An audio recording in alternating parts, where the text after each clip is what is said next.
Hello, beautiful hedgehogs. Today we're going to talk about something that I am just obsessed with because it has to do with data tracking. So, UTMs, what the heck does that stand for, Teddy? So I'm so glad that you asked.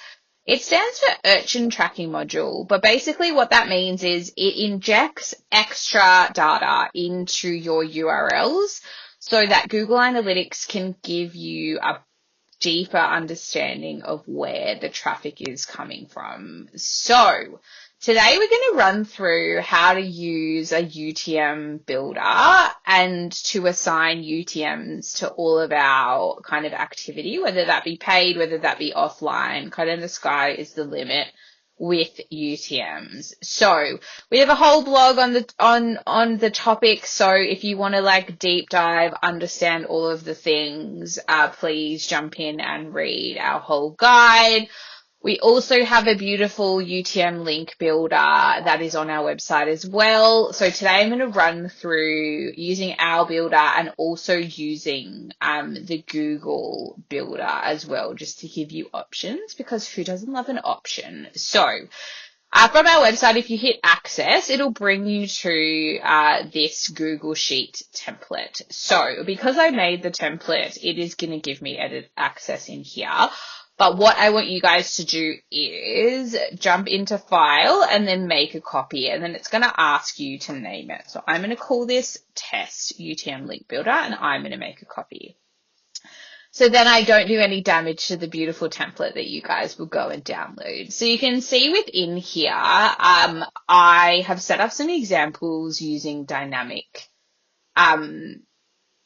parameters within UTMs. So all of the big pay-to-play platforms have dynamic capabilities, which basically means instead of you putting fixed text, you can just feed it in a parameter, and then it will spit out the correct thing when people click through to that ad. So my particular favorite in using this is Facebook ads. You get really rich data as to exactly where across the meta universe it's been served, whether that be the advertising network, whether that be Facebook, whether that be Instagram, whether that be an Instagram story, a reel, a static.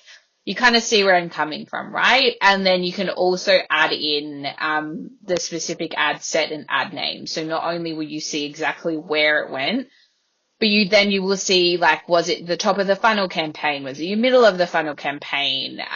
Was it a static creative that popped off? Was it a video creative that popped off? So you can get really deep and rich data by using this. So our builder is fairly self-explanatory. So if you wanted to do it based on this Facebook ads one, let's use one of these example URLs in here. So you can see I've just kind of put a holding URL here, which is just text. But assuming this was your website's URL, you just put it in URL. You make sure all of these are filled in. And then this beautiful column I is a very scary formula. If you click on it, please don't look at it. You'll have a little bit of a freak out. But basically what you can do is you can then copy this and paste it into your ads platform or paste it into the browser. And you can see here, obviously because it's dynamic, nothing will get pulled in. But if you use this in in Facebook ads, it will then fill all of that in and you will be able to see that in Google Analytics.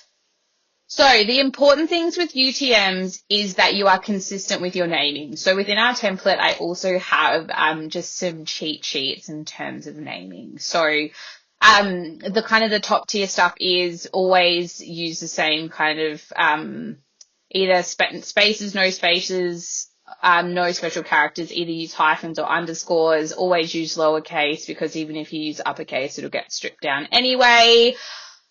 So you can see here, I have done a couple of different, I've contradicted myself, which we love.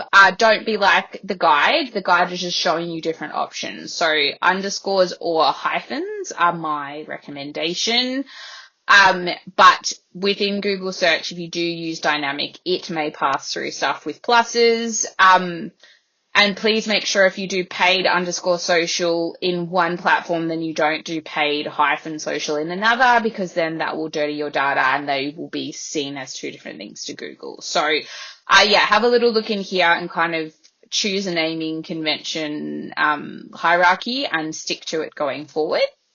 So that is the Hedgehog builder. It's pretty easy to use. So then the Google builder. So to find this, you just go at UTM builder, and then it is just the first option up here. So this is almost identical to the spreadsheet. It's just a website instead of a spreadsheet. So what we're going to do is we're going to take this blog and we're going to put that as our website URL, and then we're going to name our campaign test. We're going to call this Google. Actually, we do not need a campaign ID. That is one of the optional ones. We're going to put test into the campaign name. So you can see here there's asterisks next to three things: source, medium, and campaign name. So those are the three that you absolutely must include. Then you can also include term and content. So if you want to understand more about those, please go and read the guide or have a look into the link builder spreadsheet.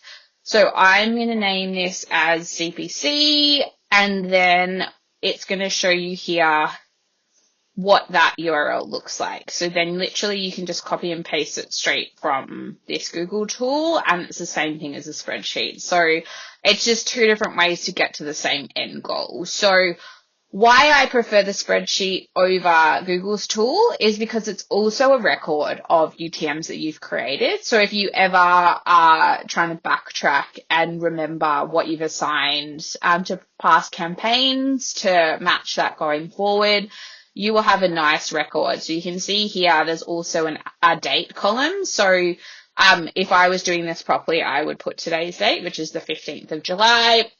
So then future me could come back and say, oh, yep, that's right. This is the parameters that I've been using. I'm going to do the exact same thing for our next run of ads. So that is a quick and dirty run through of a UTM builder. Obviously, there is a lot more to UTMs that I can cover in this quick video today. So please jump in, have a look at the blog. And as always, please feel free to leave us any questions. We're always happy to help, and we're always happy to answer anything that you might want to ask us. So good luck.